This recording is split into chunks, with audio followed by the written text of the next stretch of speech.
Hopefully you're enjoying the Stand Up and Fight charity stream for mental health. And when I was going to sit down with someone and talk mental health, there was one guy that came to mind because it's literally what he does for work. Solostrings, all the way from the UK, joining us, man. Thank you for taking the time to sit down and have a chat, talking all things mental health. No problem. Pleasure to be here. So, what got you into the field of doing what you do as a job? So I grew up in quite difficult times. Quite difficult childhood. Grew up in a very deprived area, a lot of crime. A lot of other kids I grew up with going through quite difficult home lives as well. And I would see the toll that it would take on everybody else and the toll that it took on me. I was lucky that I had an outlet for all of the emotions that such circumstances bring up. So I had music, that was my outlet. It allows you to convey any emotion, but I know many kids who didn't. I've seen friends fall into the spiral of drug abuse, die from it. I've seen them fall into crime. And what always struck me was why weren't they able to find an outlet? So that sort of was one of the things that spurred us on into an interest in psychology initially, not specifically working in mental health, but just why people are the way they are, and why they react differently to how I reacted. Not that I was always perfect, it felt great, but just that I seemed to be able to find an outlet for most of the anguish and the stress, while others didn't. On top of that, sorry? No, you go, man. You go, sorry. On top of that, my parents had their own struggles with mental health as well.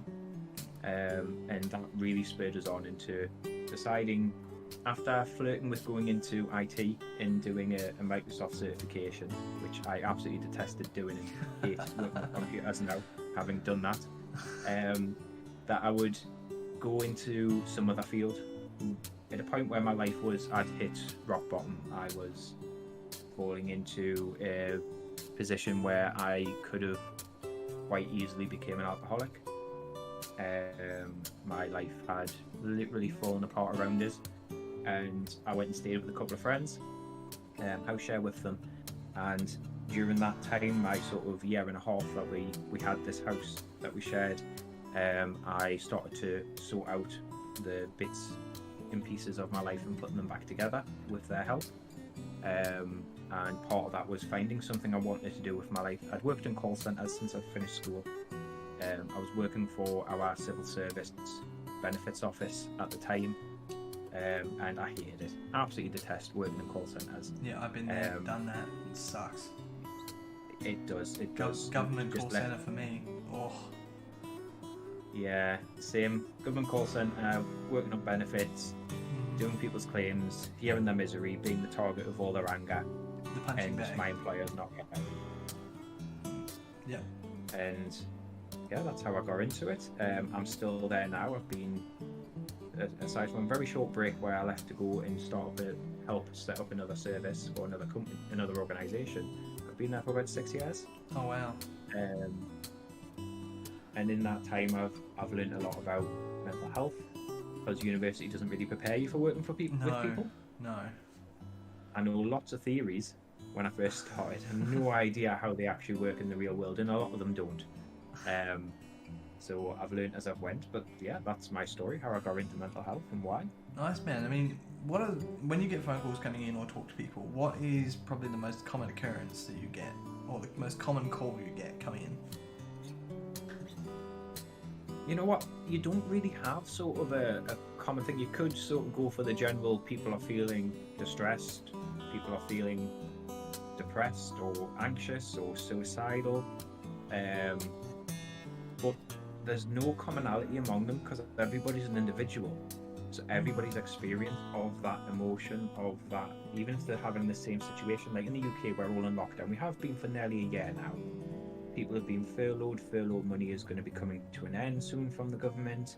They can't make up their mind what they're doing about people on benefits, whether they're going to continue receiving the extra money to see them through. Everybody is stressed. Well, everybody's reaction is an individual. Oh yeah, fair play. I mean, how do you think it has changed? Because you've been doing it before, like you've done this pre-COVID. Has how much has COVID really changed the world as far as mental health is concerned in it? Because you're working on the forefront of it all. How was it pre-COVID to how it is now? It's definitely gotten a lot worse. I mean, I've always said that mental health is the unseen pandemic. It's been an issue across the world for an extremely long time, since probably the Industrial Revolution, to be honest. So looking, I mean, our Industrial Revolution was the 18th century, so 300 plus years. There's been issues around mental health, and it's just not been addressed properly. It's been ignored. I think the biggest changes now is that it's in front of everybody. As more people are experiencing difficulties, more people are struggling with the distress. What people would normally do to vent, to get support, their support groups are not accessible anymore. We see people's routines have gone, and people are really struggling because their routine's gone, their job's gone. People who would normally have muddled through the day and then went to the pub and met up with a couple of mates for a drink after, and that would have been their catharsis, their way of coping with this difficult day, or a job they hate, or worries about returning home because there's things going on there. They're gone now. It is a lot worse now, but the plus side of it is that nobody's able to ignore it now. Yeah, that's the thing, is like people, I think it's more understood worldwide now than what it ever has been. It's more known about, it's more considered. Absolutely. So yourself, I mean, how do you feel? Because I mean, now that you stream on the platform Twitch, do you think the streaming world has changed your mental health for the better? Absolutely. So I'd started the stream in July last year. So you're pretty new still. Because of lockdown. Sorry, I missed that. So you're pretty new still. Yeah, I'm pretty new. I started the stream in July. I'd thought about streaming. I tried doing YouTube videos years ago, but I'm not a video editor, and I like the interaction. I'd always wanted to be a live musician, so the idea of being able to be up in front of people but also get a level of interaction that you don't get when you are at a gig. Aside from cheering and throwing your panties on the stage, there isn't much that you can do to interact with the artist. Yeah, so you've dreamed of that moment, hey? Go on, sorry, man. So it appealed to us that I could be streaming. I could be essentially playing on a platform, on a stage, sharing my passion with other people and being able to interact directly with them. And at the same time, because of lockdown, I don't have a massive friend circle. I'm not a massively social person. I have my hobbies and I quite like sticking to them, and then I have a few friends that I go and meet for social stuff. Normally that's based around going and seeing my local ice hockey team. But with the lockdown, there's no ice hockey season. So it took away sort of my main social interaction. And the streaming gave us an opportunity to have something similar, and from that it has really helped. I've been able to connect with people. Yeah, man. Outside of a work environment, I've been able to meet some absolutely fantastic people through the gaming guild, through just dropping into people's streams and having people pop up in mine and just having a chat about anything.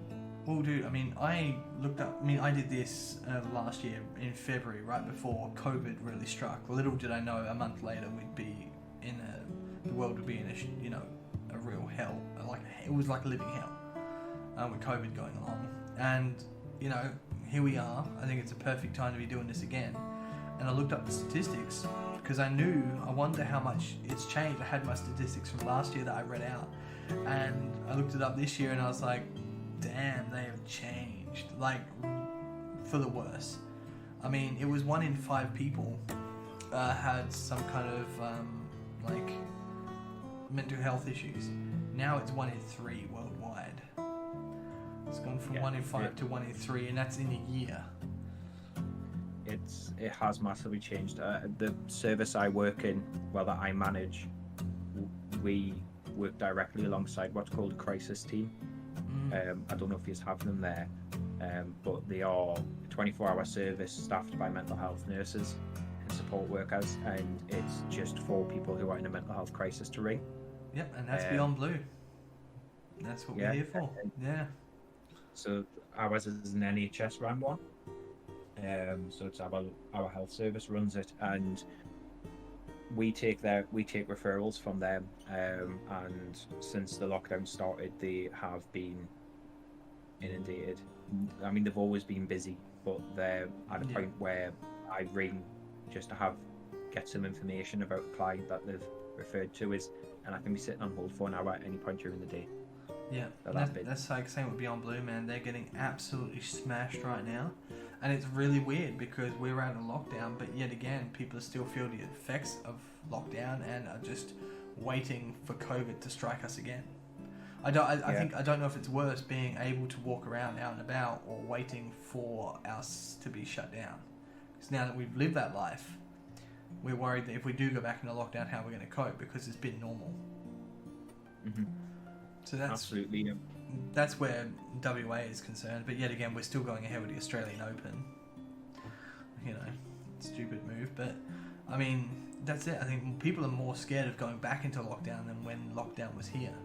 I mean, we've had 6 weeks accumulated of lockdown. I mean, it's such a massive change. It turns your entire world upside down when you go into lockdown. I think for us here in the UK, because we've been essentially in lockdown, I mean, technically we're in second lockdown, but the first lockdown ended, they opened the pubs for a month, everything reopened for at most a month, and then they just went and said, we're putting on a tiered system. And where I live in the UK, we have been in what we called tier 3, which was essentially lockdown, since they put the tiered system in place. So we've had a month out of lockdown, but even then most things were not fully open and everything was on limitations. So we've never really experienced the normal that we had back in sort of this time last year. So our biggest fear up here, right across the UK, is just the lockdown continuing without the supports that the government's put in place. More than anything else. It's crazy, isn't it? Mm-hmm. It's crazy that you guys fear lockdown continuing and we fear lockdown starting. But rightly so, you should fear it. It's horrendous. It goes to show how much we take for granted. Mm-hmm. Oh, absolutely. I mean, I hadn't realised how much I'd missed just going along to the shops. I hate going into our city centre, but I actually miss having a reason to go out and have a wander around the city centre and doing shopping, which is something I hate, but it's... When it's not there. When it's not there. Yeah, man. Exactly. Yeah, dude. Well, have you got any final comments to add? I mean, before we finish up here, anything mental health that you might want to raise or talk about specifically? Anything comes to mind? The floor is yours. Not something to raise, but just something that I'd like to remind everybody of.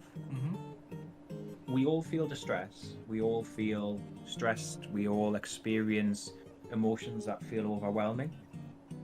What I want to remind everybody to do and to keep in their head is that's perfectly natural. It's normal to feel that distress. When you're feeling sad or anxious or angry at something, to not chide yourself for it, not feel ashamed of feeling that way, as it's perfectly normal to feel that way. Instead, show yourself a bit of self-compassion.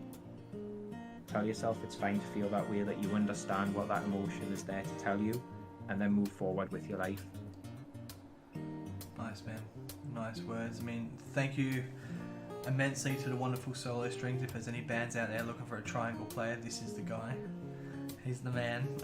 No, but honestly, but thank you so much, man, for taking the time out and chatting mental health. You know, I've even myself reached out to tell you what was on my mind, and you were an open book for me. and I've always prided myself on, you know, I preach mental health a lot, and my door is always open, and you probably, like you said, yours probably is too.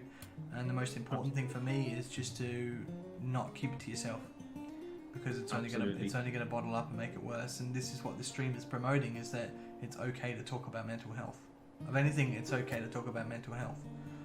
And you know, guys especially don't like opening up all too much. We're more keep everything inside and don't really show what affects us. So it's good to see, you know, the guys getting out there and talking about this as well. It's very important. Definitely. Well, dude, thank you very much. Let's go back to standing up and fighting for mental health back on the stream. Solostrings, it's good to have you here, man. Let's get back to the stream.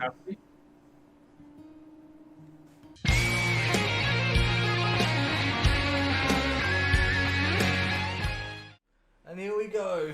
We are ready for the last minute to win it. And Kara is with me. It's almost 6 a.m. in the morning. Let's do this. Kara, what game are we playing? And shout out to the wonderful Solostrings, man. You legend for recording that video. Legend, buddy. What have we got, Kara? Take it away.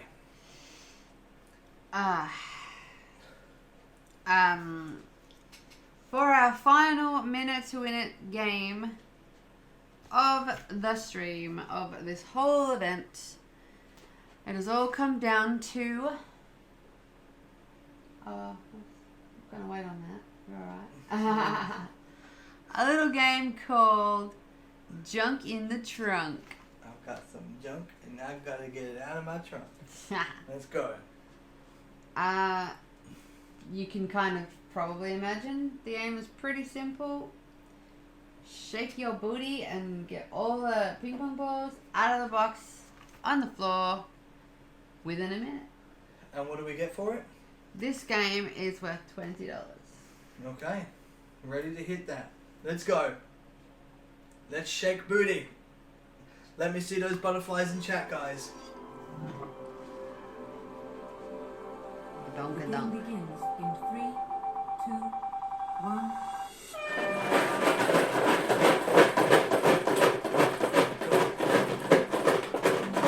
Go on. Well, Are we up? yeah.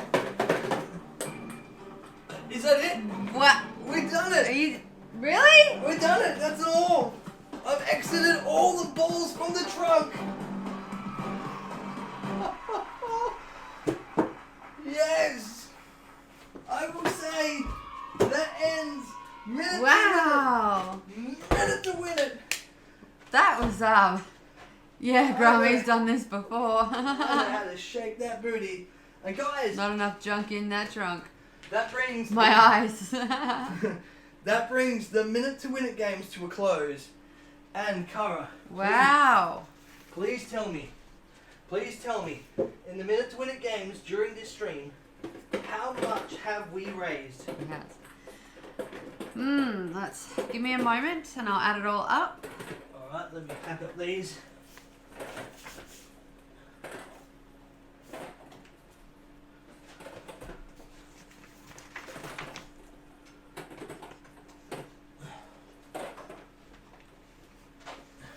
Let's go, what do we got? Give us that grand total.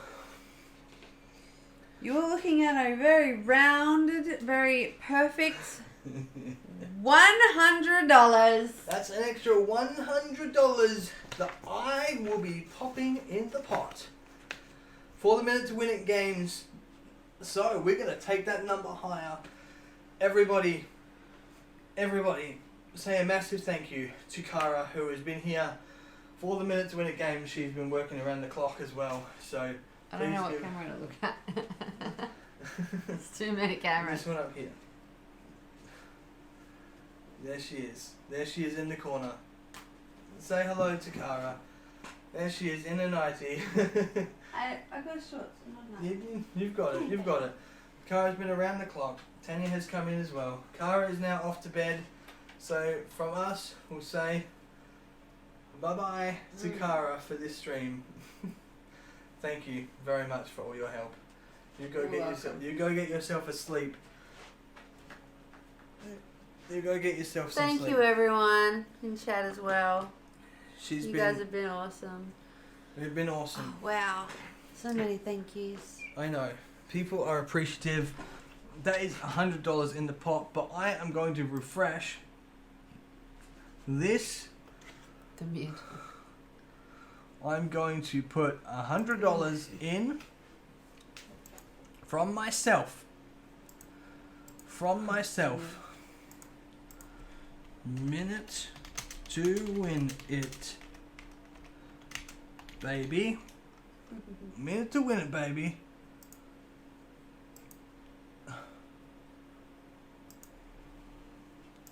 Let me just put my deets in. Oh my god. Hi Tanya. You absolute star. Here we go. Here we go. 05 22 466 $100.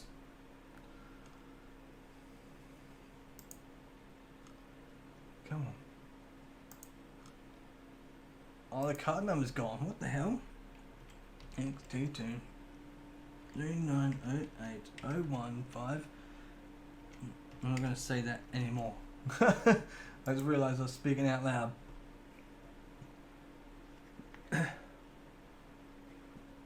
Thanks, Naz. I appreciate it, dude. All good. Which brings our total that we have raised. The total that we have now raised is $4,492.50.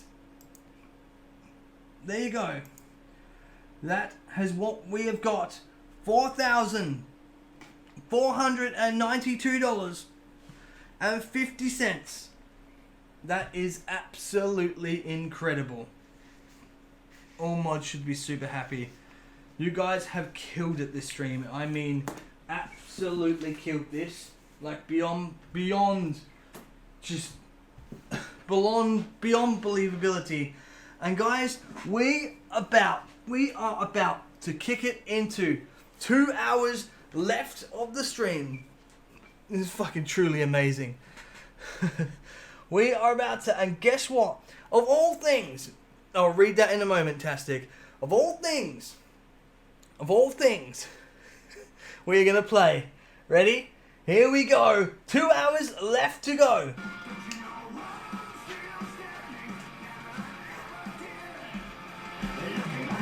Survivor.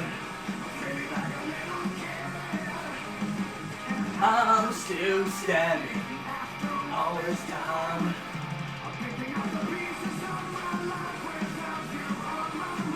Oh God. Here we go. 2 hours left to go.